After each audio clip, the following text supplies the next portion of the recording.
بسم اللہ الرحمن الرحیم۔ دعوت فکر و عمل۔ جگر گوشہ رسول اللہ صلی اللہ علیہ وسلم ما شباب اہل الجنہ۔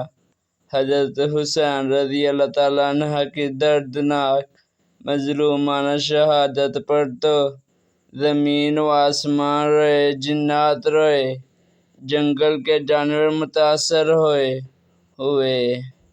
انسان اور پھر مسلمان تو ایسے کون ہے جو اس کا درد محسوس نہ کرے یا کسی زمانے میں بھول جائے، لیکن شہید کو بلال رضی اللہ تعالیٰ عنہ کی روح مقدس درد و غم کا رسمی مظاہرہ کرنے والوں کی بجائے ان لوگوں کو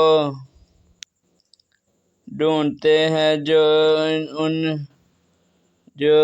ان کا درد کے شریک اور مقصد کے ساتھی ہوں۔ ان کی خاموش نگر زندہ باد جاوید زبان مبارک مسلمانوں کو ہمیشہ اس مقصد عظیم کی دعوت دیتی رہتی ہے جس کے لیے حضرت حید نے بے چین ہو کر مدینہ سے مکہ اور پھر مکہ سے کو نابجائے کے لیے مجبور تھے، اور 30 کے لیے اپنے سامنے اپنی اولاد اور اپنے اہل بیت کو قربان کر کے خود قربان ہو گئے۔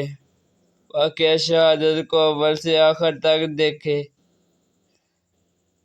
حضرت حسین رضی اللہ تعالیٰ عنہ کے خطوط اور خطبات کو غور سے پڑھیں۔ آپ کو معلوم ہوگا کہ مقصد یہ تھا کتاب و سنت کے قانون